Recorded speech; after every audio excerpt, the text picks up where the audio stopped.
जय शब्द नमः शब्द शंख शब्द तथैव च असं भक्ती देवीच्या येण्याने जय जयकार झाला, नमस्कार झाला. त्यामुळे भक्ती देवी प्रसन्नतेने ज्ञानवैराग्यासहित आपल्या हृदयामध्ये विराजमान होतात. भागवत काय आहे तर ज्ञानवैराग्य भक्तीचं अनुष्ठान आहे. भागवत श्रीमद भागवताच्या माध्यमातून आपल्या हृदयामध्ये हे त्रिअनुष्ठान प्रगट व्हावे. ज्ञानवैराग्य विहीन भक्ती संभव नाही. ज्ञानवैराग्याला भक्तीच्या पुत्र रूपामध्ये दाखवल्या गेलाय. काल आपण कथा श्रवण केली. तदनुसार भक्त प्रल्हादाने केलेल्या स्मरण निमित्त प्रभू स्तंभातून प्रगटले. किती आश्चर्य आहे बघा की आपल्याला चालत्या फिरत्या माणसात देव दिसत नाही आणि भक्त हृदयाला स्तंभामध्ये जडामध्ये देखील देव दिसतात. म्हणजे चालते फिरते लोक चैतन्याने पूर्ण आहे. चैतन्यात पण आपल्याला देव दिसत नाही. संतांनी जडामध्ये देव शोधला, पाहिला, अनुभवला, आपल्याला दाखवला. चैतन्यामध्ये असलेला ईश्वर आपल्याला पहिले दिसून यावा, जेणेकरून या जगातले प्रत्येक आकार आपल्या करता ईश्वरमय होऊन जावे. मीराबाईंच्या जवळ कृष्णमूर्ती आली कशी तर एका संताच्या स्वप्नामध्ये देव गेले. ज्या कृष्णमूर्तीला मीराबाईंनी त्या संताजवळ पाहिलं आणि सांगितलं की मेरे तो गिरधर गोपाल दूसरा न कोय. मीराबाईंनी विनंती केली की हे माझे मला देऊन द्या ना. पण मात्र संत तयार झाले नाही. मूर्तीला घेऊन गेले. त्यावेळेला स्वप्नामध्ये स्वतः देव येऊन अनुग्रह करतात आणि म्हणतात की अरे बाबा तुझं तप आता पूर्ण झालंय. आता मी मीरेच आहे. आता माझी मीरा सेवा करणार. मीराबाईंना ती मूर्ती देण्यात आली. स्वप्नामध्ये देवाने येऊन अनुग्रह केला म्हणून मीराबाईंना मूर्ती मिळाली. एक दिवस मीराबाई घोर चिंतनामध्ये होत्या. चिंतन आणि चिंता. कशाची चिंता? कुणाच्या तरी स्वप्नामध्ये देव गेले म्हणून माझ्या जवळ आले. मला देताना ते संत म्हटले ले मीरा ले गिरिधर तेरा मेरी सेवा पूर्ण भई अब जागा भाग है तेरा. नाही का? फार सुंदर पद आहे. या ठिकाणी मीराबाईंचे भाव किती उज्ज्वल आहे हे दिसून येतात की ले मीरा ले गिरिधर तेरा. हे मीरे आता माझी सेवा पूर्ण झाली. तुझी सेवा आरंभ होते. जागा भाग है तेरा. मीराबाईंनी ठाकूरजींची सेवा केली. पण एक दिवस मनामध्ये प्रश्न आला की कुणाच्या तरी स्वप्नामध्ये देव गेले म्हणून माझ्या जवळ आले. उद्या माझ्या स्वप्नात येऊन अजून कोणाजवळ जायचं म्हटलं तर मी नाही देणार माझे देव. मी देणार नाही त्याला. मग कसं? आपली चिंता आजोबा पुढे रावदुदांपुढे प्रस्तुत केली. रावदुदा हे मीराबाईंचे आजोबा आहे. आजोबांना विचारलं की बाबा त्या महात्म्यांच्या स्वप्नामध्ये जाऊन देव माझ्या जवळ आले. माझ्या जवळून दुसरीकडे तर जाणार नाही ना. त्यावेळेला उत्तर देतात मीरा तुझ्या मनातली ही चिंता त्यावेळेला दूर होईल ज्यावेळेला जगातल्या प्रत्येक आकारात तुला ईश्वर दिसेल. फक्त या मूर्तीमध्ये देव पाहू नकोस. जगातल्या प्रत्येक आकारामध्ये देव पहा. मंदिर खंड करण्यात आली. खंडन करण्यात म्हणजे तुम्हा सर्वांना माहिती आहे दरम्यानचा काळ मुघलांचा. ज्यांनी मंदिरांना उद्ध्वस्त करण्याचा प्रयत्न केला आणि कितीतरी मंदिर उद्ध्वस्त देखील केले. आपण पाहतो आपल्या डोळ्याने. मूर्त्यांना उद्ध्वस्त करू शकले पण आपल्या संस्कृतीला उद्ध्वस्त करता आलं नाही. त्यावेळेला महाप्रभूजींनी सांगितलं की घरामध्ये आपल्या देवाची उपासना करा. घरामध्ये ठाकूरजींचं आगमन करा, सेवा करा. पण एक मात्र नक्की आहे की सर्वत्र त्या भगवंताच्याच लीला आहे. त्या लीलांना पहा. मीराबाईंची दृष्टी इतकी स्थिर झाली की मग फक्त त्यांना त्या मूर्तीच्या आकारात देव दिसला नाही तर जगातल्या प्रत्येक आकारामध्ये देव दिसला. आणि परिणामतः जगातल्या प्रत्येक आकारामध्ये तुम्ही खाली बसू शकता, त्रास नाही ना खाली बसायला? असेल तर त्या बाळाला खाली बसवा. ज्यांना बसता नसेल येत त्यांनी वरती खुर्चीवरती बसा, ज्यांना बसता येत असेल त्यांनी खाली बसून घेतलं तरी चालेल. गोपाल कृष्ण भगवान की जय हो. अक्षय आहे ना? तर भक्त प्रल्हादाची दृष्टी इतकी स्थिरावली आहे की देवा, माझ्यासाठी तुम्ही नरसिंह अवतार घेऊन आले. कारण मागितलं होतं ना हिरण्यकश्यपूने, न वर न खाली, न शस्त्राने न अस्त्राने, न नराच्या हातून न प्राण्याच्या हातून. म्हणून भगवान नरसिंह अवतार धारण करतात. सगळं मागून घेतल्या कारणाने हे रूप घेतात. आल्यानंतर भक्त प्रल्हादाला विचारतात देखील, जास्त वाट पाहावी लागली ना, खूप त्रास सहन करावा लागला ना, अत्यंत कमी वेळेचा कोणता अवतार असेल देवाचा, तो हा नरसिंह अवतार आहे. आले, प्रगटले, मारलं, निघून गेले,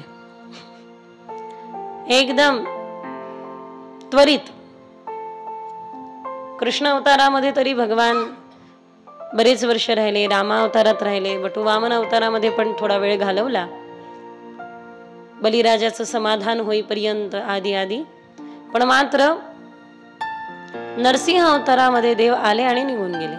भक्त प्रल्हादावरती कृपा केली आणि भक्त प्रल्हादाला आपल्या स्वरूपाचं दर्शन, निज रूपाचं दर्शन करून दिलं. चतुर्भुज हस्ताने भगवान त्या ठिकाणी प्रगट होतात आणि दोन हस्तांनी आपल्या भक्त प्रल्हादाला सावरतात असं वर्णन. ब्रह्मदया सुरगणा मुनियोथ सिद्धा सत्वैकता वचसां प्रवाहे नारादितुम पुरगुणे. भगवान नर अवतार धारण करतात, पण कसे? हरीर उग्र जायते, अत्यंत उग्र रूपामध्ये. डोळ्यातून अग्नी निघताय, जणू आताच भस्म होईल की काय सगळं. अशा दिव्य, अशा प्रगट, अशा कडक स्वरूपामध्ये भगवान प्रगटल्यानंतर देखील, प्रभू प्रगटल्यानंतर देखील सगळे भयभीत होऊन दूर पळताय, पण भक्त प्रल्हाद शांत उभे. भक्त प्रल्हादांना आनंद आहे, त्या स्वरूप दर्शनाचा आनंद. असो, जाऊ बाबांनी. गोपाल कृष्ण भगवान की, नरसिंह अवतार की जय हो.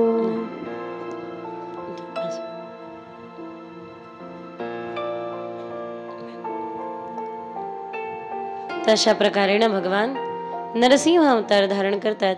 इथून पुढची कथा हरी अवताराची कथा आहे आणि त्या अवताराला आरंभ करण्या अगोदर एकदा हाताने टाळी आणि मुखाने हरिनामाचा सगळ्यांनी उच्चार करूया. कारण हरिनाम हे किती पवित्र आहे हे आपण सगळ्यांना चांगल्या पद्धतीने माहिती आहे. हाताने टाळी वाजू, मुखाने भजन करू. हरी म्हणा तुम्ही, गोविंद म्हणा तुम्ही, गोपाल म्हणा,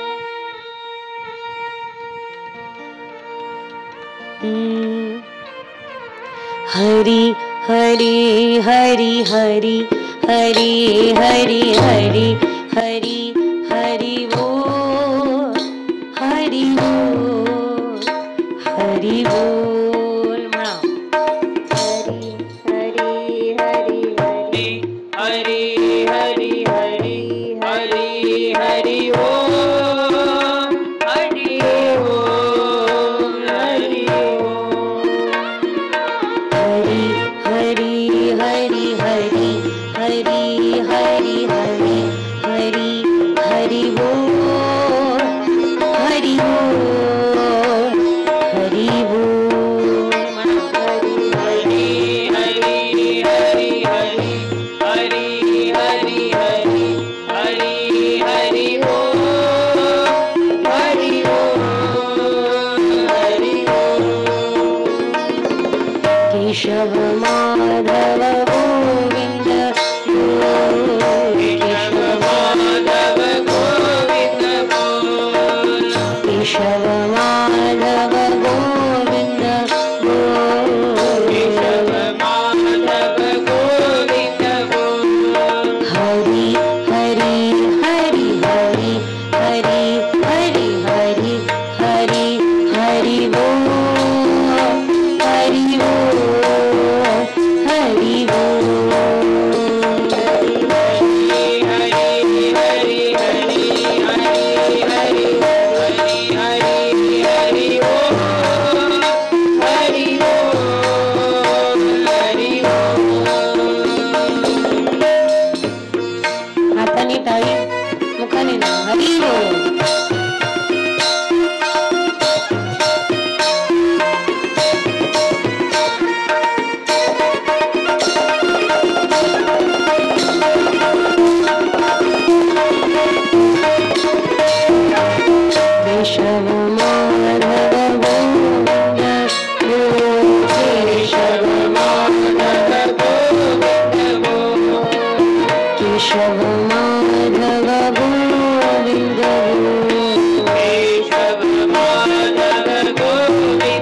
म्हणजेच भगवान स्वयं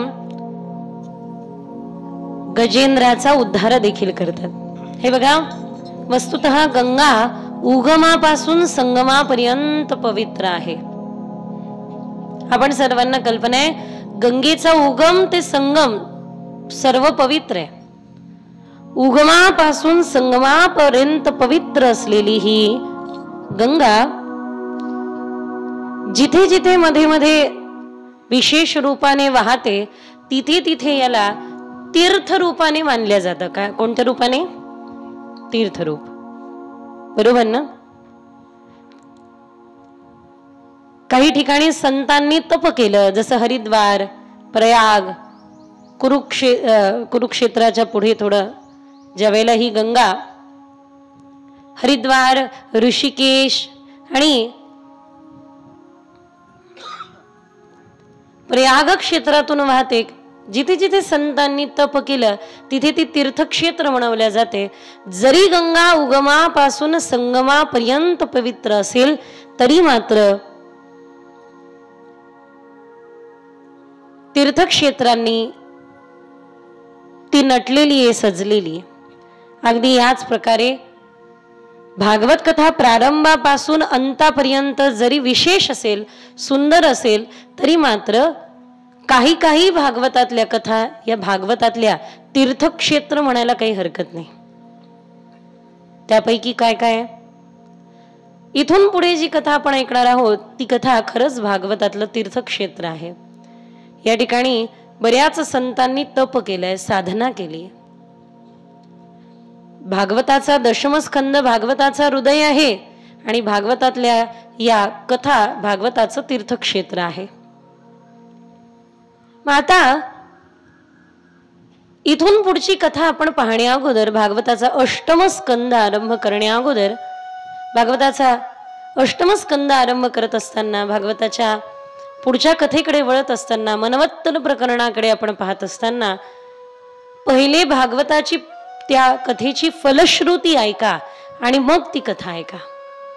तुम्ही म्हणाल ताई नॉर्मली उलट होतं, लोक पहिले कथा सांगतात आणि मग फलश्रुती असते, नाही का? बऱ्याच तुम्ही कथा वाचल्या असेल, मार्गशीर्ष होऊनच गेला, गुरुवारची कहाणी, शुक्रवारची कहाणी, सत्यनारायणाची कथा, साठा उत्तराची कहाणी नाही, पाचा उत्तराची काय, साठा उत्तरी पूर्ण, हा अच्छा अच्छा, बरं बरं। पण मात्र कोणतीही पोथी, कोणत्याही ग्रंथामध्ये तुम्ही एक गोष्ट पाहिलं असेल की शेवटी त्या ग्रंथाच्या शेवटी फलश्रुती असते। पहिले कथा असते आणि मग त्याची फलश्रुती असते।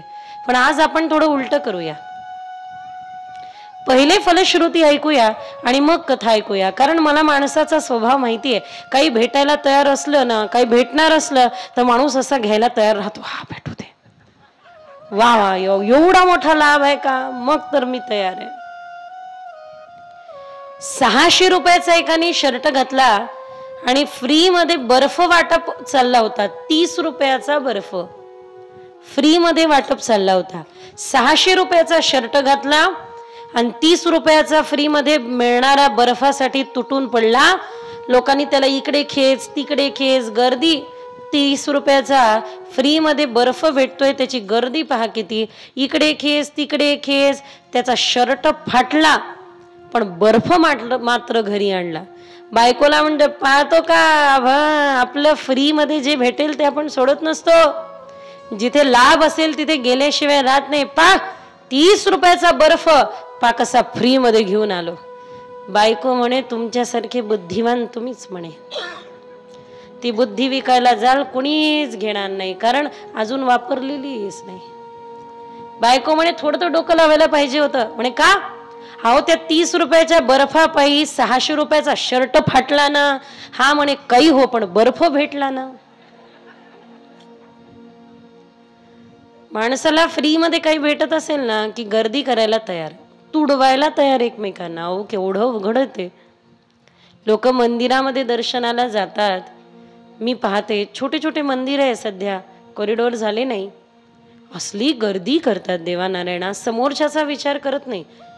एका बिहारीजींच्या बाहेर एकदा गर्दीमध्ये मी फसली. म्हणलं काय खरं नाही, गोविंदाय नमो नमः. फार गर्दी. एक महिला माझ्या समोर पडली. लोकांनी तिला तुडवायला तत्क्षण सुरुवात केली. बरं झालं तिच्या घरच्या लोकांनी डोकं लावलं, लगेच चेन केली आणि तिला लवकर गोल करून तिच्या अवतीभोवती तिला लवकर उचललं म्हणून बरं. नाही तर त्या दिवशी काय झालं असतं कुणास ठाऊक. गाडी सहित आम्हाला सांगण्याचं एक मात्र तात्पर्य हे आहे की लोक काय करतील आणि कशाची गर्दी हो. दर्शनच घ्यायचंय ना, स्नानच करायचंय की नाही. कुंभामध्ये स्नान होणारच आहे, दर्शन होणारच आहे. जीवांचा विचार करा, समोरच्यांचा विचार करा, जरा चिंतन करा. असोत, पण काहीतरी भेटणार असेल तर तुटून पडायला तयार आहे. जीव गेला तरी चाल, जीव जाओ देह जाओ अथवा राहो, फुकटची गोष्ट भेटूनच पाहू.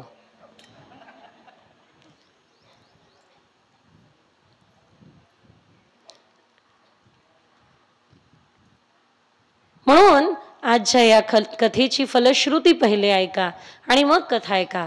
जो कोणी ही अद्भुत प्रसंगामध्ये हरि अवतार धारण केलेली मनवत्तर प्रकरणातली प्रधान असलेली भागवताची तीर्थक्षेत्र म्हणवल्या जाणारे गजेंद्र मोक्ष कथा जी कोणी ऐकतो त्याच्या या कथा श्रवणाची फलश्रुती ही आहे की अंतिम समयाला त्याला जरी देवाचा विसर पडला पण देवाला मात्र त्याचा विसर पडत नाही, एवढं मात्र नक्की.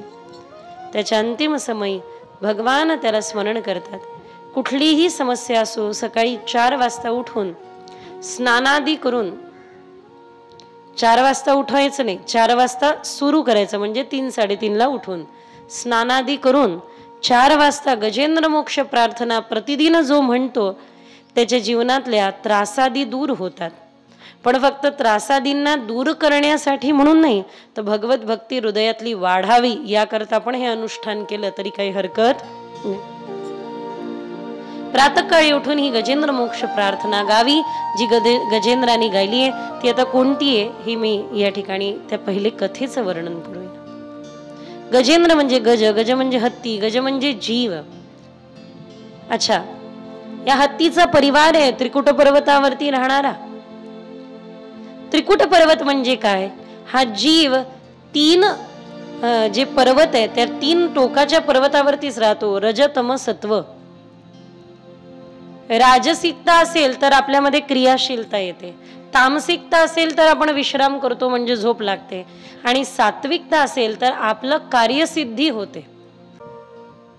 सुंदरतेचा अभिमान जो आहे तो नष्ट व्हायला वेळ लागत नाही. गौतम बुद्ध यांच्याकडे एक स्त्री आली आणि ती म्हणली, मी सुंदर आहे, तुम्ही सुंदर आहात, मी नगरवधू आहे, म्हणजे माझ्याकडे अनेक ग्राहक येतात, तुम्ही पण येत जा कधी. गौतम बुद्ध म्हणतात, सध्या तू सुंदर आहे, सध्या तुझ्याकडे यौवन आहे, पण एक दिवस असा असेल ज्या वेळेला तुला माझी गरज असेल. आज तुला माझी गरज नाही, आज मला तुझी गरज नाही, पण एक दिवस असा नक्की असेल तुला माझी गरज असेल, त्यावेळेला ये. सगळीकडून दरवाजे बंद होतात, त्यावेळेला अध्यात्माचे दरवाजे खुले होतात. त्यामुळे ज्या वेळेला हिची सुंदरता नष्ट झाली, हिच्याकडे येणारे ग्राहक बंद झाले, त्यावेळेला हिच्याकडे कोणी राहिलं नाही. सुंदरता होती त्यावेळेला धन होतं, संपत्ती होती, सर्व काही होतं, आणि आता सुंदरता निघून गेली, काहीही शिल्लक राहिलं नाही, काहीही शिल्लक उरलं नाही. आणि ज्या वेळेला ही या अवस्थेला गेली बघा, ज्या वेळेला ही या अवस्थेला गेली त्यावेळेला मात्र तिला शेवटी अंतिम संस्कार करणारही कोणी राहिलं नाही. आपल्याला बलाचा अभिमान असतो की मी बलवान आहे, मी शौर्यवान आहे, मिथ्य आहे. या बलाचा अभिमान मिथ्य आहे, कारण कधी हे बल आपल्याला सोडून जाईल काही सांगता येत नाही. 2 दिवस फक्त आजारी पडू द्या आणि पोट गडबड होऊ द्या, इनकमिंग बंद होऊन फक्त आउटगोईंग सेवा चालू राहू द्या. मग बघा 2 दिवसांनी हातातला ग्लास पण उचलल्या जात नाही. कोणीतरी आणून द्या रे, मला पाणी पाजा रे, असं सुरू होतं.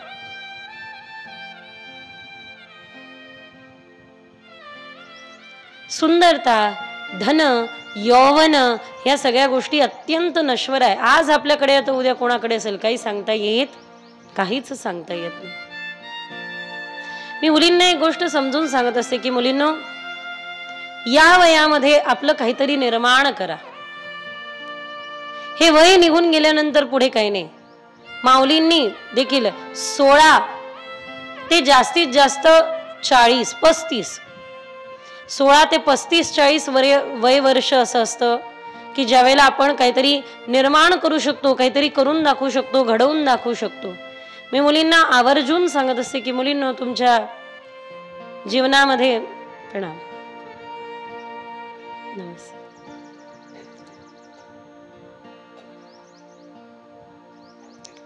गोपाल कृष्ण भगवान की. तुम्ही तुमच्या जीवनामध्ये मुलींनो या वयामध्ये काहीतरी करा. या वयात बल आहे, या वयामध्ये तुमच्याकडे यश आहे, या वयामध्ये तुमच्याकडे कीर्ती आहे, या वयामध्ये तुमच्याकडे चिंतन करण्याची संधी आहे. या वयामध्ये तुम्ही पाठांतराला घ्याल तर पाठ होईल. आमच्या वयामध्ये याल पाठ करायला जाल तर काहीच पाठ होत नाही, काही लक्षातही राहत नाही राहत. एक निर्धारित वय असतं ज्या वयामध्ये पाठांतर होतं. एक निर्धारित वय असतं ज्या वयामध्ये चिंतन होतं. मी आपल्या देवगडाचे आपले बाबाजींच्या मातोश्रींना भेटले. त्यांचं दर्शन घडलं. आहा, चेहऱ्यावरती हास्य आणि आहा आशीर्वाद. फोटो काढायचा म्हटलं सोबतच्या तर आजीनी पोज पण दिली लगेच. हे मी म्हटलं पण हे आहे. अमित दादांना म्हटलं अमित दादा आणि डॉक्टर दादांना म्हटलं की हे पूर्णत्व, हे खरं पूर्णत्व. आपल्याला वृद्धत्व आल्यानंतर असं वाटतं की वृद्धत्व आलं म्हणजे आपलं सगळं गेलं, थकलं. नाही, वृद्धत्व म्हणजे खरं पूर्णत्व आहे. त्यावेळेला तुम्ही आशीर्वाद द्यायला तयार राहावं सगळ्यांना. तुझं कल्याण हो, तुझं कल्याण हो, तुझं कल्याण हो. बाबाजींच्या चेहऱ्यावरती असलेल्या बरं महंत प्रसन्न कमीच दिसतात, पण मात्र देवगडाचे महंत म्हणजे जे आता उत्तराधिकारी आहे ते पण देखील दोन्ही बाबा अत्यंत प्रसन्न चित्त आणि प्रसन्न सुहास्य प्रसन्न वदन आपल्याला दिसून येतात, दर्शन होतं. मला लक्षात आलं त्याचं रहस्य आई साहेब आहे, मातोश्री आहेत. सुंदर आशीर्वाद. मी 2 मिनिटं आजींचं ते मास असं लटकलेलं होतं. मला खेळायला आवडतं त्याच्या. मी माझ्या मी असं केलं, म्हटलं करू मी जरा. मी माझ्या आजी बरोबर पण खेळायचे. स्मरण झालं, आजी पण कीर्तन सेवा करायचे. सांगण्याचं एक मात्र तात्पर्य हे की म्हातार वयात पण कसं ऊर्जावान राहावं, कसं ऊर्जा संपन्न राहावं. मी नेहमी सांगत असते का की उत्साह म्हणजे तरुण हा कधी उत्साही नसतो. तरुण हा कधी उत्साही नसतो. बरोबर आहे ना? तुम्ही नीट ऐकताय की नाही माझ्या पण लक्षात येईल. मग तरुण हा कधी उत्साही नसतो. जो उत्साही असतो तोच तरुण असतो. जो उत्साही आहे तो युवा. पहा बरं आता हे किती उत्साही लोक आहे. जवळपास मी पाहते की आयोजक मंडळींमध्ये, मोहिनी राजांच्या सेवेमध्ये आयोजक मंडळींमध्ये जवळपास वृद्ध मंडळी आहे. आणि ते सगळे वृद्ध मंडळी छान नियोजन करतात, धावपळ करत नियोजन करतात.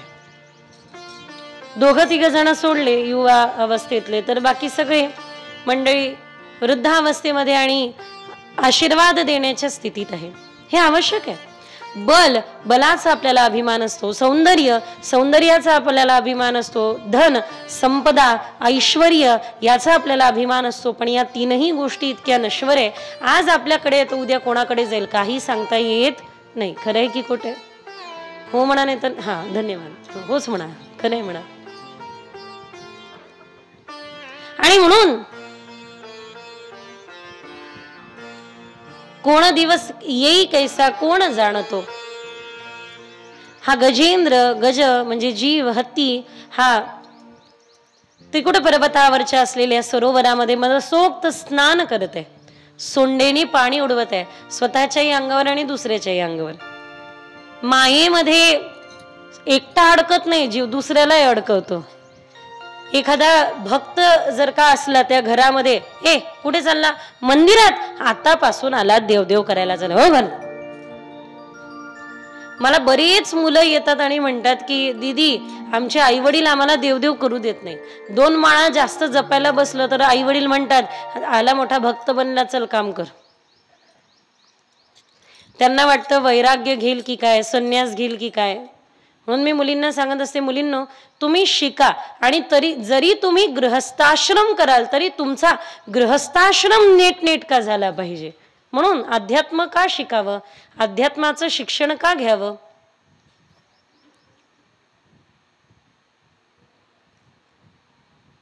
सगळ्यात महत्वाचं आहे हे चिंतन की हे वय आहे, या वयामध्ये आध्यात्मिक उपासना करून घ्या. आध्यात्मिक तुम्हाला काय वाटतं की नाही म्हातारपणी करावं? नाही नाही. सपोज सुपर कम्प्युटर आहे, सुपर कम्प्युटरला तुम्ही आतापासून समजायला सुरुवात केली तर मे बी होऊ शकतं त्याच्यातल्या बऱ्याच गोष्टी तुम्हाला त्यावेळेला लक्षात येतील. म्हणून मी मुलींना म्हणत असते, मुलींनो मी माझ्या वयाच्या 31व्या वर्षी सुरुवात केली, तुम्ही तुमच्या वयाच्या 21व्या वर्षी सुरुवात करा. म्हणजे मी माझ्या 40व्या वर्षापर्यंत अर्ध काम केलेलं असेल तर तुम्ही तुमच्या वयाच्या 40व्या वर्षापर्यंत पूर्ण काम केलेलं असेल. मी रोज त्यांना सांगत असते, रोज न चुकता सांगते की आत्तापासून कार्य करायला सुरुवात करा, आत्तापासून समाज निर्माण आणि स्वतःचा निर्माण करायला सुरुवात करा. माझे वडील सांगायचे की काही हरकत नाही, अर्थव्यवस्था करावी, व्यक्तीने अर्थव्यवस्था करून ठेवावी. स्वामी विवेकानंद, लक्ष द्या, रामकृष्ण परमहंसांचं मंदिर निर्माण करण्यासाठी स्वामी विवेकानंदांसमवेत अनेको शिष्यगणांनी पैसा गोळा केला होता. लक्ष द्या, स्वामी विवेकानंदांची जीवनी मला अतिशय प्रिय होती, म्हणून मी दिवस रात्र वाचत राहायचे. तसं मी एकही पूर्ण पुस्तक सरळ वाचलं नाही. वाचण्याची माझी एक वेगळी सिस्टम आहे. जसं आता ग्रंथ आहे, मी पुस्तक नाही म्हणणार, तर एखादं पुस्तक आहे समजा, तर मी पूर्ण पुस्तक एकही वाचल्या माझ्याकडून जात नाही. श्रद्धेने त्याचं एक पान उघडायचं आणि वाचायचं, कोणतंही पान उघडायचं आणि वाचायचं. मी गीता पण अशीच वाचली पूर्ण, कोणतंही पान उघडायचं आणि वाचायचं. मी खरं सांगते, मी अगदी व्यासपीठावरती मी प्रामाणिकपणे सांगते, ज्या ज्या वेळेला मला आयुष्यामध्ये ज्या वेळेला जे प्रश्न पडले त्या माझ्या प्रत्येक प्रश्नाचं उत्तर फक्त आणि फक्त भगवद्गीतेने मला दिलं. मी माझ्या वडिलांच्या मरणानंतर ऍक्सिडेंटमध्ये मरण झालं, खूप भयंकर आणि अतिशय दर्दनाक किस्सा. बाबांचं जे जाणं ज्या पद्धतीने झालं त्या पद्धतीने असू दे काही हरकत नाही. जाणं ज्या पद्धतीने झालं त्याने मी फार हल्ली होती, मनस्थिती थोडी बिथरली होती.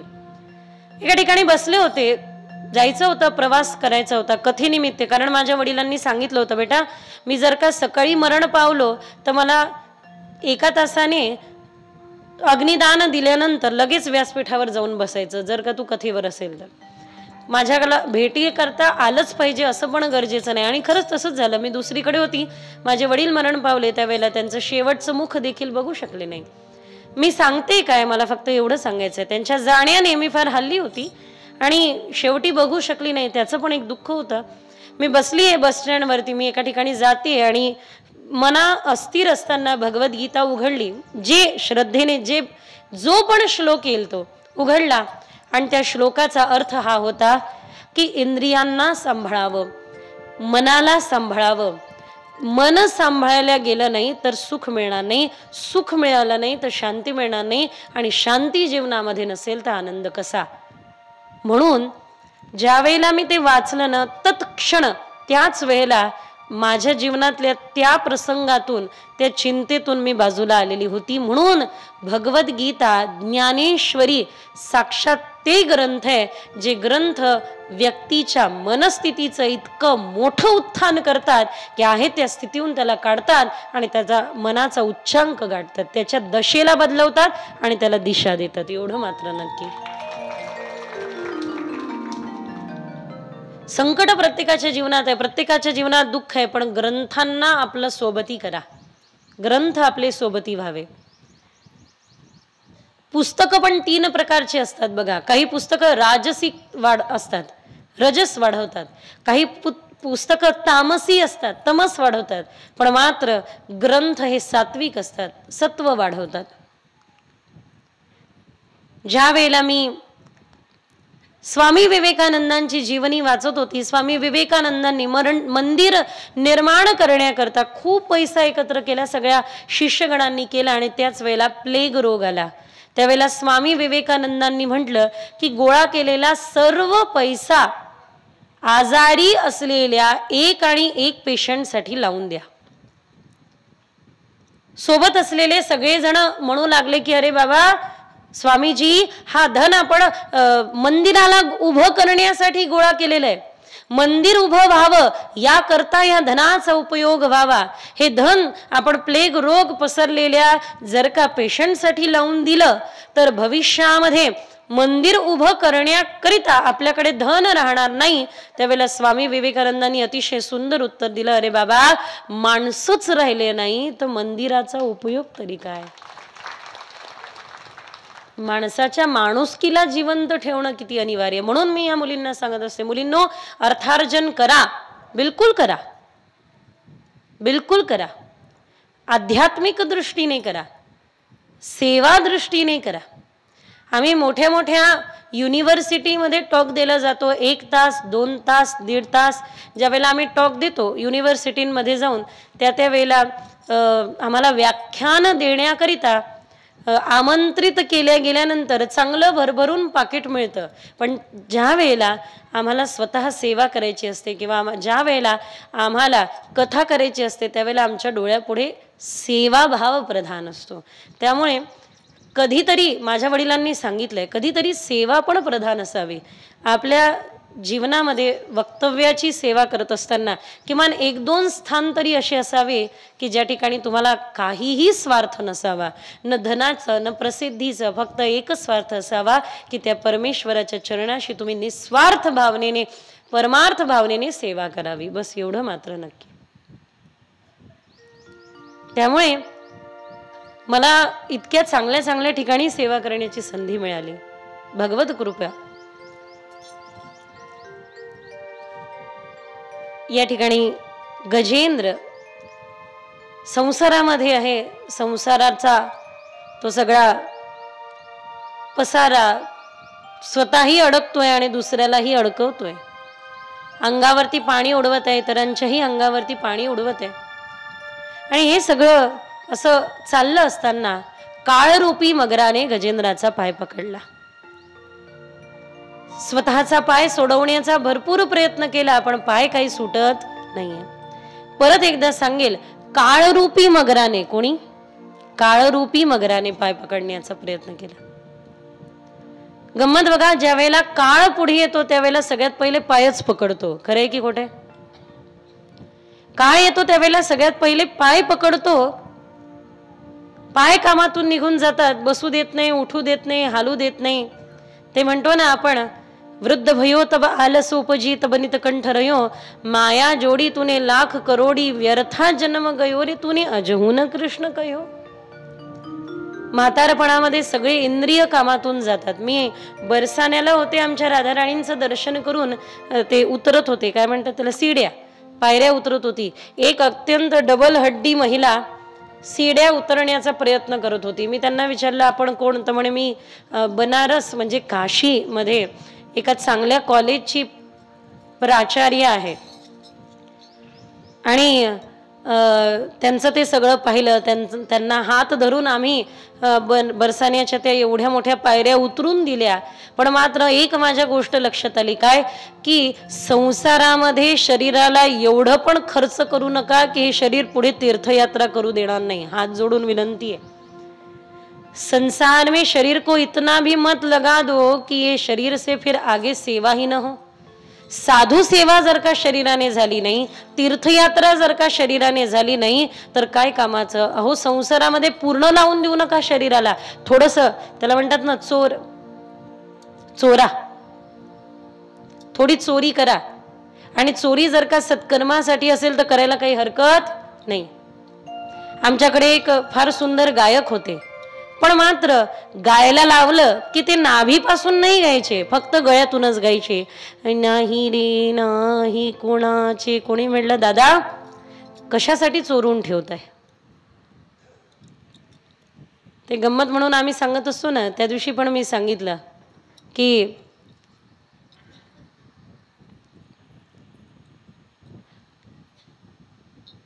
सेवा करत असताना स्वतःला झोकून द्यायला पाहिजे. संसार करत असताना थोडंसं स्वतःला वाचवायला पाहिजे. रामकृष्ण परमहंसांकडे काही लोक यायचे आणि रामकृष्ण परमहंस उठून शारदा अम्मांना विचारायचे की आज भजे बनले वाटतं, एकादशी आहे, तोंडाला पाणी पण येऊ देऊ नका. मी कितीही चांगल्या पदार्थांचं नाव काढलं तरी बघा ना, अपरिपक्व अवस्था अशीच असते. कशी असते. कच्चं नारळ फोडल्यानंतर चाकूने कितीही प्रयत्न केला तरी निघत नाही, आणि परिपक्व नारळ स्वतःच कवटी सोडून देतं. तसंच आहे कच्चं मन. काय होतं, ज्यावेळेला कच्चं मनाला एकादशी असते त्याच दिवशी सगळे पदार्थ आठवतात. भजे आठवतात, पोहे आठवतात, ढोकळे आठवतात, सगळं आठवतं. तोंडाला पाणी पण नाही येऊ द्यायचं. हे खरं तप आहे.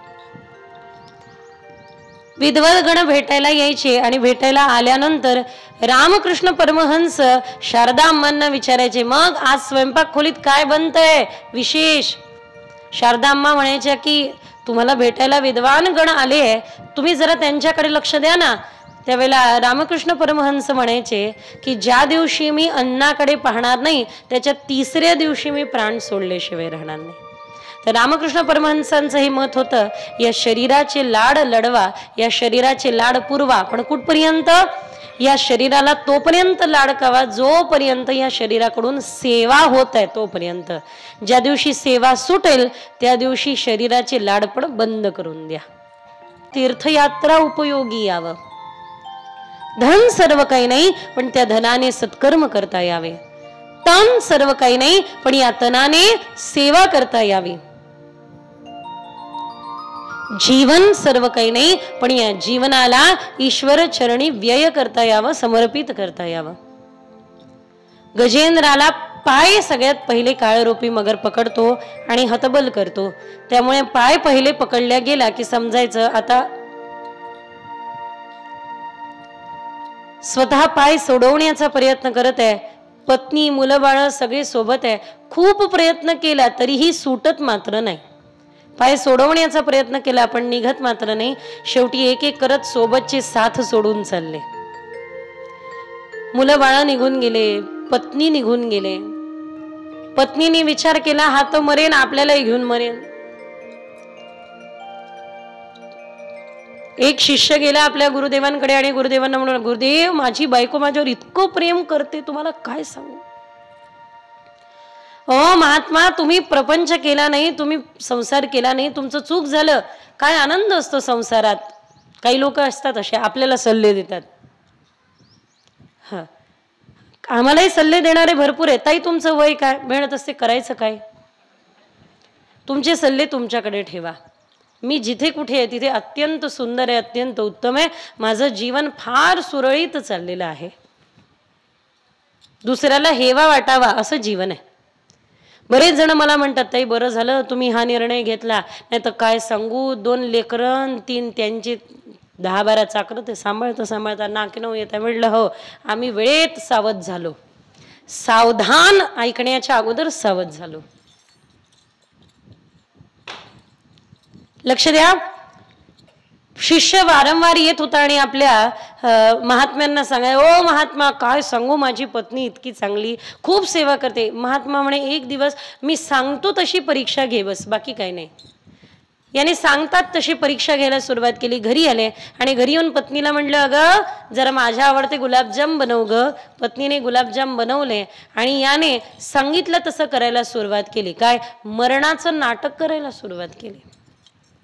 बायको आली आणि पाहिलं की न हाले ना डुले, चाफा हाले ना, चाफा डोले ना, चाफा काही बोले ना. गेला की काय म्हणून एक दोनदा चेक केलं, लक्षात आलं महात्म्यांनी सांगितलं होतं की पल्स कशा धीम्या करायच्या, श्वास कसा थांबून धरायचा, सगळं करून पाहिलं होतं. त्यावेळेला लक्षात आलं की महाराज गेले. हिने खूप विचार केला, भरपूर विचार केला. आणि विचार कशाचा होता, आतापासून रडायला सुरुवात केली तर एवढे अदबून निदबून गुलाबजाम बनवले बाई, सगळे वाया जातील. काय करू काही नाही, काय करू काही नाही. बराच वेळ विचार केला आणि विचार केल्यानंतर एक उपाय मिळाला की काय करते, गुलाबजाम खाऊन घेते आणि मग रडायला बसते, वाया नको जायला. म्हणून गुलाबजाम खाऊन घेतले आणि रडायला सुरुवात केली. अहो तुम्ही गेले आता माझं कसं, हो तुम्ही गेले आता माझं कसं. 4-2 लोक गोळा झाले. या प्रेताला तिरडीला बांधलं, तिरडी उचलली, म्हणजे प्रेत उचललं आणि आता स्मशानाकडे न्यायला सुरुवात केली. लोक म्हणू लागले, राम नाम सत्य है. हा म्हणे गुलाबजामुन, मला सांगायची गरज नाही, तुम्हाला माहिती आहे. तुम्ही इतक्या वक्त्यांना ऐकलंय की तुम्ही अगदी तयार झालात. पण अंत तो गतवा ज्यावेळेला सत्य जे आहे ते पुढे आल्यानंतर लक्षात आलं की देह हे काळाचे, धन कुबेराचे, येथे मनुष्याचे. पत्नी येईल ना पण दारापर्यंत, मुलं बाळा पण येतील ना, मित्र पण येतील ना. पत्नी द्वारापर्यंत, मित्र स्मशानापर्यंत, मुलगा चितेपर्यंत. पण अंती जाशील एकट्या प्राण्या, माझे माझे म्हणून. पुढचा प्रवास, पुढची यात्रा ही आपल्यालाच पूर्ण करावी लागणार आहे. मियती ती माया. जे माझं नसतानाही आपण माझं माझं म्हणत फिरतो ना. तुम्ही म्हणता हे पुत्र माझे, पुत्र दारा, धन. तुम्ही म्हणता पुत्र माझे, मग जर तुम्ही त्याला माझे म्हणत असाल तर तुमचं ऐकायला पाहिजे. तुमचे मुलं तुमचं ऐकतात का? ऐकतात का? संतान ऐकतात का? अहो जर ऐकत असेल तर खूप मोठं भाग्य समजावं. वयस्कर मंडळी आमच्या पाशी येऊन नेत्रातून अश्रू गाळून जातात. एका ठिकाणी कथा झाली. एक म्हातारी आजी आमच्याकडे भांडे घासायला यायची. त्या कथेच्या ठिकाणी मी तिला विचारलं, का ग तुझं कोणीच नाही का? तर मला सांगू लागली, ताई एक मुलगा बँकेत आहे, एक मुलगा शिक्षक आहे, एक मुलगा मोठ्या उच्च पदारावर इन्कम टॅक्स ऑफिसर आहे. म्हटलं मग तुझं कोणीच नाही का? म्हणे माझं कोणी नाही, मी आपले भांडे घासते आणि आपलं स्वतःच्या याच्यावर राहते. आई वडिलांना दुखवून काय मिळवाल, आई वडिलांना त्रास देऊन काय मिळवाल. पण जर पुत्र माझे तर त्यांनी ऐकायला पाहिजे. जर हे सर्व माझं आहे, घर माझं आहे, तर ज्या वेळेला घर सोडून आपण जातो त्यावेळेला आपण घराकरता रडतो. घर आपल्याकरता कधी रडलंय का? एखादी गाडी विकावी लागली, आपण गाडी करता रडलो, गाडी कधी आपल्याकरता रडली आहे का? मग चिंतन करा, ज्याला आपण माझं म्हणतोय ते खरं माझं आहे का? वा जी, फार सुंदर. राजेश्वरानंदजी रामायणी अत्यंत विद्वान संत होऊन गेले. फार सुंदर रामायणाचा अभ्यास त्यांचा, रामकथेचा अभ्यास. विद्वान मुस्लिम परिवारातून होते, पण मात्र आपलं संपूर्ण जीवन रामकथेमध्ये समर्पित केलं होतं. त्यांची एक फार सुंदर रचना आहे. हाताने टाळी आणि मुखाने हरिनाम. साथी है मित्र गंग के जल बिंदु पान तक, और अर्धांगिनी बढ़ेगी तो केवल मकान तक. परिवार वाले तेरे चलेंगे मशान तक, बेटा भी हक निभाएगा तो अग्निदान तक. अरे इससे तो आगे भजन ही है साथी, भजन के बिना तू अकेला चलेगा, इससे तू आगे।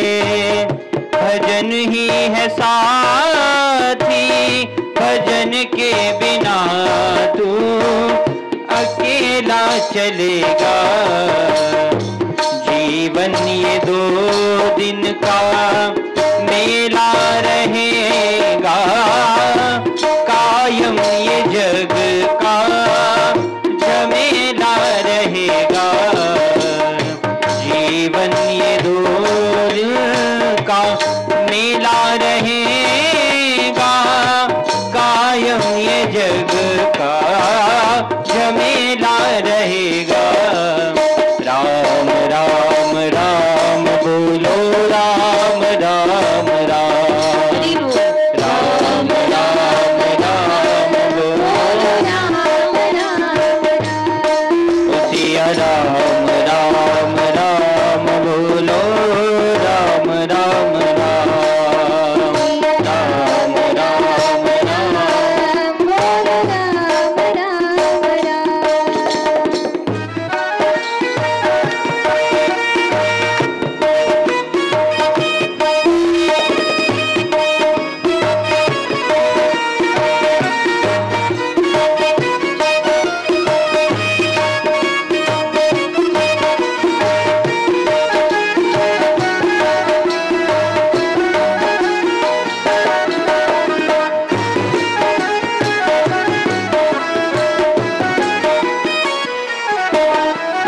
कहता है कि ये दौलत कभी आएगी मेरे काम, कहता है कि ये दौलत कभी आएगी मेरे काम। पर ये धन बचा हुआ किसका भला गुलाम, पर ये धन बचा हुआ किसका भला गुलाम। समझा गए उपदेश ये हरिश्चंद्र कृष्ण राम, दौलत तो नहीं रहती, रह जाता है बस नाम। अरे छूटेगी संपत्ति यही की यही पर, तेरी कमर में ना पधेला रहेगा। जीवन ये 2 दिन का मेला रहेगा, कायम ये जग का झमेला रहेगा। जीवन ये 2 दिन का मेला रहेगा, कायम ये जग का झमेला रहेगा। राम राम राम बोलो, राम राम राम, राम राम राम बोलो, सिया राम राम राम बोलो, राम राम राम, राम राम राम बोलो, राम राम राम। जय हो जय हो। अगदी सत्य कि अर्धांगिनी बढ़ेगी केवल मकान तक, बेटा भी साथ निभाएगा तो अग्निदान तक, उससे तो आगे भजन ही है साथी, भजन के बिना नर अकेला रहेगा। जीवन ये 2 दिन का मेला रहेगा, बाकी ये जग का झमेला रहेगा। जे अवस्थेला जाऊन पोहोचले त्यांना या संसाराची स्थिती चांगली माहिती आहे। हे बघा, हाय हाय म्हणत तरी सोडायचंय, वाह वाह म्हणत तरी सोडायचंय, एक दिवस सोडायचंय एवढं मात्र नक्की।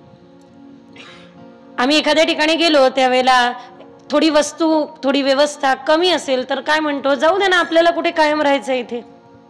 थोडी एखादी व्यवस्था कमी असेल, थोडं आपल्याला काही आवडलं नाही, पण ठीक आहे, इट्स ओके, आपल्याला काय कायम राहायचंय का? तसंच आहे या संसारामध्ये आल्यानंतर जर का थोडी वस्तू कमी भेटल्या, काही कमी असलं तर चिंता करायची गरज नाही. एक मनात विचार करत जा, आपल्याला काय कायम राहायचंय का? एक ना एक तर दिवस जायचंच आहे ना. या ठिकाणी गजेंद्राचा पाय काळरूपी मगराने पकडलाय, सोडवण्याचा प्रयत्न करत आहे पण सुटत नाहीये. एकदा काळाने येऊन ग्रासलं की उपाय काय? काहीच नाही. एक एक करत सोबत सगळे साथ सोडून निघून गेले. मग एकांत मिळाला. आपल्याकडे काही शब्द किती सुंदर आहे बघा. एकांत, एकामध्ये अंत. आपुला तो एक देव करुनी घ्यावा, तेणे विन जीवा सुख नोहे. एक अंत. भगवान पण म्हणतात, अरे अर्जुना भटकू नको, सर्व धर्मान परित्यज्य माम एकम शरणम व्रज. मी फार सुंदर प्रश्न विचारला पंडितजींना की पंडितजी असं का म्हटलं असेल बरं की सर्व धर्मान परित्यज्य, सर्व अधर्मान परित्यज्य का नाही म्हणले देव? पहिले स्वतः सांख्य योग सांगितला, भक्ती योग सांगितला, पुरुषोत्तम योग सांगितला, ज्ञानयोग सांगितला, राजविद्या, ज्ञानगुह्य आदी आदी न जाणे काय काय सांगितलं, न जाणे काय काय धर्म सांगितला. पहिले भगवान गोपालकृष्ण स्वतः अर्जुनाला धर्म सांगतात आणि शेवटी काय म्हणतात? हे सगळे धर्म सोड, सर्व धर्मान परित्यज्य. असं का म्हणले? सर्व अधर्मान परित्यज्य म्हणू शकले असते. मला इतकं सुंदर, इतकं गोड उत्तर दिलं.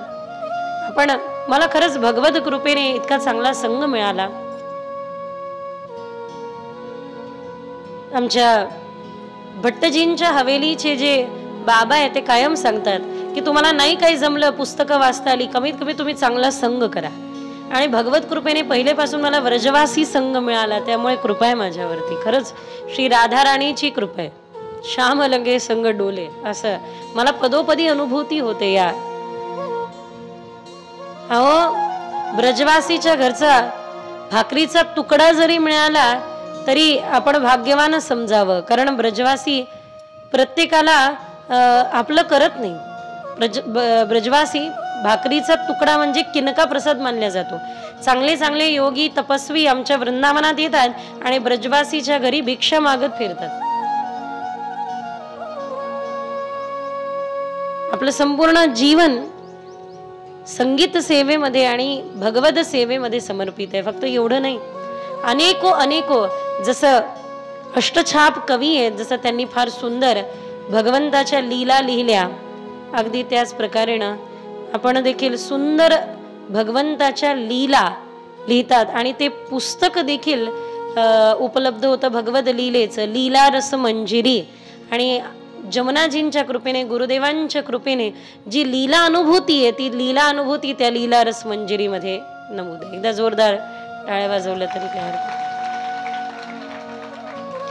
तर प्रश्न हा होता की भगवंताने सर्व धर्मान परित्यज्य का म्हटलं, अधर्मान परित्यज्य का नाही? म्हणू शकले असते की सर्व अधर्मान परित्यज्य, नाही, सर्व धर्मान परित्यज्य अर्जुना मामेकम शरणम व्रज. कारण बाकी सगळे धर्म आहे पण शरणागती परम धर्म आहे, परम धर्म आहे. एकाला समर्पित जा, त्या एकाला समर्पित जा. म्हणून मामेकम शरणम व्रज. एकांत मिळाला. आता खूप चिंतन केलं या गजेंद्राने. काय होतास तू, काय झालास तू. गतजन्माच्या एका शापामुळे गजेंद्राला ही अवस्था भोगावी लागते. इंद्रद्युम्न नावाचा राजा होता, साधना करत बसला होता. त्याच्या दारावरती आलेल्या ऋषी मुनींना त्यांनी पाहू शकला नाही आणि साधना करत राहिला म्हणून शाप दिला. अरे आलेल्या संतांचा स्वागत सत्कार न करता असा जडवत बसून राहिला, जा जड योनीला जाशील, हत्ती बनशील. पण ज्या वेळेला लक्षात आलं की तो साधनारत होता त्यावेळेला उष शाप दिला की साक्षात देव तुझा उद्धार करेन. काळरूपी मगराने पाय पकडलाय, स्वतःचा पाय सोडवण्याचा प्रयत्न करत आहे. काही केल्या सोडवल्या जात नाहीये. मनोभावे भगवंताला प्रार्थना केली की देवा आता तुझ्या वाचून, एक तुझ्या वाचून आता कोणी दुसरं सोडवेना, तुझ्या वाचून आता मला सोडवणारा कोणी नाही. या संसार सागरामध्ये अडकलेल्या जीवाला देवा व्यतिरिक्त दुसरं कोणीही सोडवू शकत नाही. त्यामुळे हाक मारली, हे गोविंद. चंद्र, सूर्य, इंद्र सगळे उभे आणि विचार करताय, आम्हाला बोलवलं तर आम्ही जाऊ. हे सगळे मनोकामनावाले देव आहे. इंद्र, चंद्र, सूर्य सगळे कामनांवाले देव आहे. पण मात्र गजेंद्र निष्काम भक्ती करत आहे. देवा मला हे काहीही नको, फक्त तू पाहिजे बस. ओम नमो भगवते तस्मै यत एत चिदात्मकं पुरुषाय दिबीजाय परेशायाभिधीमहि. फार सुंदर आहे. तुम्ही जर का गजेंद्राची ही प्रार्थना वाचाल तर डोळ्यातून अश्रुधारा धावत येतील. नमो नमस्ते खिल कारणाय निष्कारणाय अद्भुत कारणाय. वा, सुंदर अशा पद्धतीचे परम त्या तस्मै नमः परम कारण कारणाय ईश्वराची प्रार्थना करत आहे. देवा आता इंद्र, चंद्र, सूर्य यांनी मला भागवायचं नाही, आता फक्त तूच पाहिजे, दुसरं कोणी नाही. एक तुझ्या वाचून दुसरं कोणीही नको. लक्षपूर्वक ऐका. ज्या वेळेला गजेंद्राने हाक मारली, काय होतं देण्याकरता? सोंडेमध्ये फक्त फूल पकडलं होतं, सुमन. सुमनाचे दोन अर्थ, एक पुष्प आणि दुसरं सुंदर मन. त्यामुळे सुमन पकडलं, सुंदर मन आणि फूल हे देवाकडे केलंय आणि देवाची वाट पाहायला सुरुवात केली. देव यायला पण निघाले. पण मात्र गरुड राजाला असं वाटू लागलं की जाऊ दे आजी, तुम्ही त्रास घेऊ नका, मी अशी होते म्हणजे तुम्हाला दिसत. गरुड राजाला असं वाटलं की माझ्या व्यतिरिक्त देव कुठे जातच नाही, येऊ शकतो. त्यावेळेला भगवान गोपाल कृष्ण म्हणजे साक्षात भगवान नारायण श्री विष्णू गरुडावरती बोट ठेवतात आणि म्हणतात चला उडा. गरुडराज म्हणताय की देवा उडतो, पहिले पूर्ण तर बसा मग उडतो. देव म्हणताय उडा तर खरं, मी म्हणतोय ना उडा. यांनी आपले पंख फडकवून पाहिले पण काही होईना. कितीही वेळ फडकवले तरी उडता येईना. मग गरुडांच्या लक्षात आलं की अरे पंख जरी माझे असले तरी भरारी घेण्याचं सामर्थ्य मात्र यांचं, ईश्वराचं. देवाला क्षमा मागितली. देव विराजमान झाले. लक्ष द्या, गरुडाला अहंकार रूपी मगराने पकडलंय, गजेंद्राला काळ रूपी मगराने पकडलंय. या दोन गोष्टी ज्या ज्या मगराने पकडल्या त्या त्या देवापासून होण्याला दूर आपल्याला जीवाला करताय. जसं गरुडाला अहंकार रूपी मगराने पकडलंय, जसं गजेंद्राला काळ रूपी मगराने पकडलंय, तसं तुम्हाला आणि मला कोणत्या मगराने पकडलंय एवढं आपल्याला कळालं की मग आपण देवाचे. ईर्षा रूपी, द्वेष रूपी, मत्सर रूपी, आळस रूपी, संसार रूपी कोणत्या मगराने आपला पाय पकडलाय. त्या मोक्षापासून, त्या मुमुक्षत्वाच्या अनुभूतीपासून आपण वंचित आहोत, आपण दूर जात आहोत. याचा अर्थ कोणत्या न कोणत्या, याचा अर्थ लक्ष द्या, कोणत्या न कोणत्या मगराने आपला पाय पकडलाय एवढं मात्र अवश्य. आणि आता स्वतःला सोडवून घेण्याचा उपाय काय? एक श्रीरंगा वाचोनी, दुसरं देवा तुझ्या व्यतिरिक्त आता दुसरा कुठला उपाय सापडणे शक्य नाही. प्रार्थना केली, देवा बस आता तूच. आणि भगवान त्यावेळेला गरुडारूढ होऊन निघाले. लक्ष द्या. हा भगवान निघाले. देवाची वाट पाहत गजेंद्र, तुम्ही आजही पंढरपुराला जर का जाल, आता काढलंय तात्पुरतं, पण पंढरपुराच्या दारावरती जी चांदी आहे त्या चांदीमध्ये आम्ही थोड्या वेळ उभं होतो, एक 10-15 मिनिटं इकडे. त्यावेळेला पाहतो की त्या ठिकाणी गजेंद्राची मूर्ती काढलेली आहे. पायामध्ये त्या काळरूपी मगराने पकडलेलं आहे आणि गजेंद्र भगवंताकडे पुष्प करत आहे आणि गरुडारूढ होऊन भगवान आलेले आहे.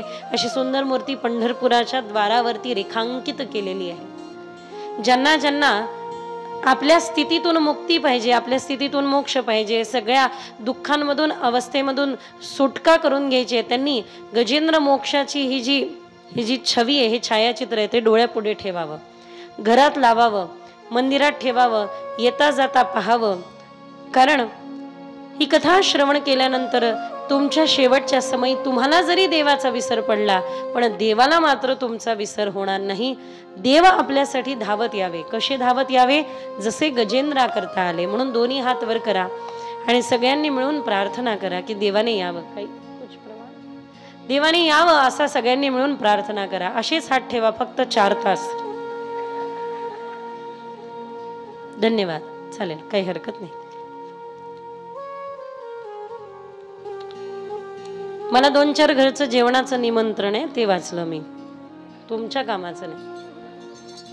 मला आत्ताच सूचना मिळालेली आहे चिठ्ठीद्वारे की ताई कथा आज कितीही वाजेपर्यंत चालली तरी काही हरकत नाही. आता काळजी करू नका. आपण 5-6 वाजेपर्यंत गजेंद्र मोक्ष प्रार्थना पाहू. 7-8 वाजेपर्यंत आपण समुद्रमंथनाकडे वळू. 9-10 वाजेपर्यंत सूर्यवंश पाहू. 11-12 वाजेपर्यंत रामावतार पूर्ण करू. 12 वाजता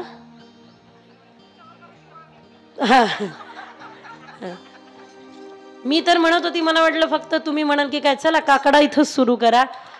हे तर त्याच्या 1 पाऊल पुढे झालं. तुमच्या बरोबरच येतो, चला. डोक्याला ताप नाही. कारण त्यांनाही माहिती आहे इतका वेळ इथे घालवला की घरची आपल्याला घरात घेणार नाही. म्हणून म्हणतात तुमच्या बरोबरच येतो आम्ही. हाताने टाळी, मुखाने हरिनाम. देवाची वाट पाहूया. गरुडारूढ होऊन जसे गजेंद्रा करता देव आले तसे आपल्याही करता यावे ही प्रार्थना करूया. पिवळा पितांबर कैसा गगनी झळकला, पिवळा पितांबर कैसा गगनी झळकला. दोन्ही हाताने टाळी वाजव. हरी बोल. पिवळा पितांबर कैसा गगनी झळकला, पिवळा पितांबर कैसा गगनी झळकला. गरुडावर बैसोनी माझा कैवारी आला, गरुडावर बैसोनी माझा कैवारी आला, गरुडावर बैसोनी माझा कैवारी आला, माझा कैवारी हो विठ्ठले माझे माऊली, हो विठ्ठले माझे माऊली. ज्यांना ज्यांना वाटतं की आपल्याहीसाठी देवाने असंच गरुडारूढ होऊन यावं, पहा देवाचा पिवळा पितांबर झळकू लागलाय आणि देव गजेंद्रासाठी धावत आले. आपल्याही साठी यावं असं वाटत असेल तर दोन्ही हात वर करा. टाळी वाजवाने निरंतर हेच गात राहा. आलिया गेलिया हाती धाडी निरोप, आलिया गेलिया हाती धाडी निरोप, आलिया गेलिया हाती धाडी निरोप, आलिया गेलिया हाती धाडी निरोप. अन पंढरपुरी आहे माझा माया बाप, पंढरपुरी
कृष्ण भगवान की जय। ततो गजेंद्रस्य मनोबलोजसं कालेन दीर्घेण महान भूत व्ययः. असं ज्या दीर्घ कालापर्यंत चाललेल्या युद्धामुळे गजेंद्राचं जे मनोबल क्षय झालं होतं, व्यय झालं होतं, त्या मनोबलाला आज भगवत बल प्राप्त झालं. कारण साक्षात गरुडारूढ होऊन भगवान त्या ठिकाणी प्रगटले आणि आल्यानंतर आपल्या सुदर्शन चक्राचा प्रहार त्या मगरावरती केला. पण मात्र गजेंद्र नाराज झाला. गजेंद्र म्हणलं, देवा हे चुकीचं आहे, मी तुम्हाला माझ्या उद्धारासाठी बोलवलं, या मगराच्या नाही, त्या काळरूपी मगरावरती तुमचं सुदर्शन चक्र चालवण्याऐवजी माझ्यावरती चालवलं असतं तर काही फरक पडला असता काय? आदिगुरु शंकराचार्य म्हणतात की संसार करून गेल्यानंतर ज्या वेळेला परमेश्वराचं दर्शन होतं त्यावेळेला संसार हा उलटी समान दिसू लागतो. हे बघा, पूर्व पक्ष पण पहावा, उत्तर पक्षाचा आपण अभ्यास करतो त्यावेळेला पूर्व पक्ष पण पहावा. त्यामुळे पूर्व पक्षामध्ये या ठिकाणी शंकराचार्य म्हणताय की संसार करून गेल्यानंतर आपल्याला त्या ईश्वराचं दर्शन झालं की आपल्याला संसार उलटी समान दिसून येतो. म्हणून उत्तर पक्षामध्ये संतांनी जे भगवत चिंतन केलंय त्याचं वर्णन आहे. बघा, कुंभनदासजी श्री महाप्रभूजींचे सेवक, बघा द्वापार युगामध्ये क्षमा असावी, कलियुगामध्ये देखील जर का द्वापार युग कोणी प्रगट केलं असेल तर ते आमच्या गोसाईजींनी केलं. कारण श्री गोसाईजी ज्या श्रीनाथजींची सेवा करायचे ते श्रीनाथजी फक्त मूर्ती नाही आहे, ती श्रीनाथजी साक्षात प्रभू कलियुगामध्ये द्वापार युग प्रगट करणारे, आपल्या अष्टसखांना सुख देणारे प्रभू नंदनंदन गोपाल कृष्ण स्वतः लीला करताय. कुंभनदासजी बरोबर श्यामसुंदर श्रीनाथ खेळ खेळताय. तेवढ्यात मंदिराचा घंटा वाजला आणि घंटा वाजल्यानंतर या ठिकाणी कुंभनदास धावून मंदिराकडे निघाले. श्यामसुंदर म्हणतात, नंदनंदन म्हणतात, अरे कुंभना, त्यांचाच अधिकार तो म्हणायचा, आपल्याला नाही. कुंभनदास यांना म्हणताय, अरे कुठे निघालास? उत्तर दिलं की मंदिराचा घंटा वाजला, आरतीची वेळ झाली, मी चाललोय. देव म्हणे, लोक आरती करतात कशाला? माझ्यात रती व्हावी म्हणून ना. अरे तुझ्यात रती आहे माझ्याविषयी म्हणून तर तुझ्या बरोबर खेळतोय. अरे मी तुझ्यासोबत इथे खेळतोय आणि तू मंदिरात का पळतोय? त्यावेळेला कुंभनदास म्हणले, देवा तू किती छलई आहे हे मला चांगलं माहिती आहे. तू किती खेळ खेळतो मी जाणतो. कारण इथे तू तुझ्या इच्छेने येतो आणि जातो, पण मंदिरामध्ये मात्र माझ्या आचार्यांनी तुला स्थापित केलेलं आहे. तिथून तू तुझ्या इच्छेशिवाय हालूही शकत नाही आणि डोलूही शकत नाही.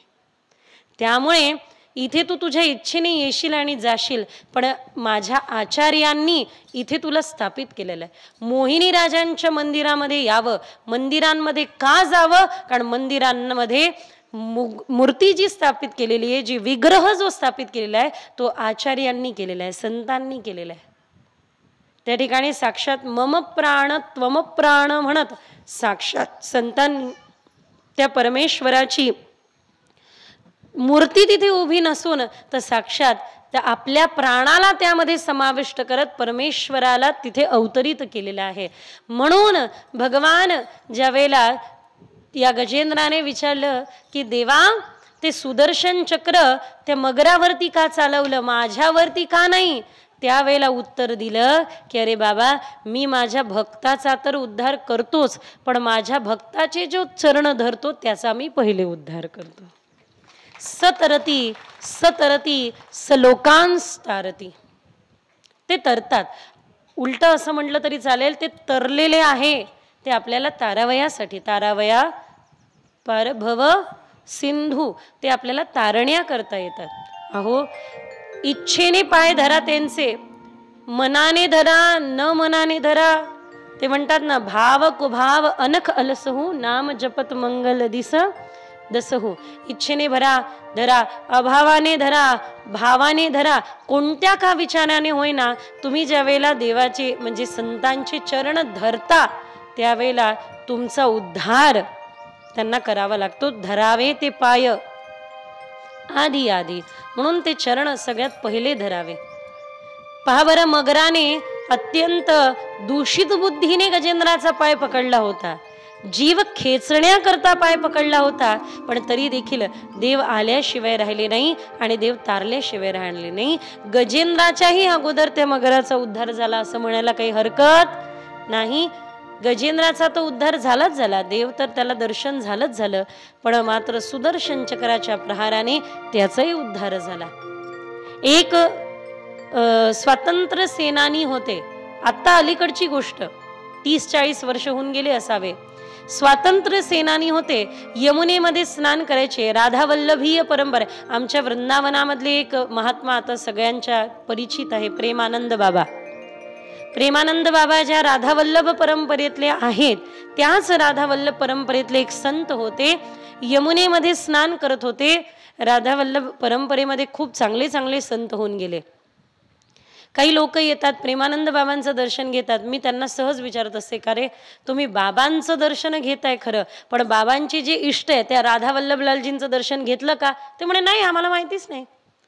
मग मी सांगत असते की तुम्ही तिथे येता, विभूतींचं दर्शन करता, त्याचबरोबर त्यांच्या इष्टाचं पण दर्शन करा, राधावल्लभलालजींचं पण दर्शन करा. तर हे बाबा राधावल्लभीय बाबा आनंदाने स्नान करत होते यमुनेमध्ये. बडे जय जय करून बऱ्याचदा छान छान कथा ऐकण्यात आल्या. त्यापैकी ही कथा की स्नान करत होते त्यावेळेला एका मगरीने, पहिले यमुना इतकी स्वच्छ होती, सगळे जीवजंतू त्यामध्ये होते, आज मात्र मोठं अवघड झालेलं आहे. यमुना महाराणीचं असं दर्शन आपल्याला आता होत नाही. यमुना महाराणी दूषित करण्यात आलेले आहे, केमिकल त्यामध्ये जाऊन जाऊन आता जीव त्याच्यामध्ये जिवंतच राहत नाही, अशी स्थिती झाली. तर मगराने पाय पकडला. स्वातंत्र्य सेनानी होते, बलिष्ठ होते, बलवान होते. त्यांनी काय करावं माहितीये, स्वतःचा पाय त्या मगरीकडून सोडवला, मगराची शेपूट धरून तिला ओढत न्यायला सुरुवात केली. सगळे कौतुक पाहताय की बाबा आज करताय काय नेमकं, तर त्या बाबाने यमुनेतल्या त्या मगरीला ओढत ओढत ओढत ओढत आणलं आणि राधावल्लभलालजींचा तीर्थप्रसाद तिच्या मुखात टाकला आणि तिला परत सोडून आले. लोक म्हणे बाबा ही काय अद्भुत लीला केली. म्हणे अरे बाबा, एका भक्ताचा पाय तिने पकडला होता. आज जर का तिला राधावल्लभलालजीचं दर्शन झालं नसतं आणि तोंडात तीर्थप्रसाद गेला नसता तर लोकांनी काय म्हटलं असतं, भक्ताचे पाय धरून उपयोग काय.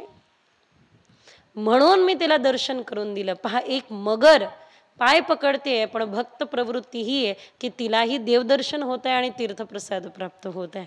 सांगण्याचं तात्पर्य, कोणत्याही भावनेने का होईना पण संतांचे चरण धरल्यानंतर संत त्याचा उद्धार केल्याशिवाय राहत नाही. म्हणून शरण मजा आला आणि वाया गेला, दाखवा दाखवा ऐसा कोणी.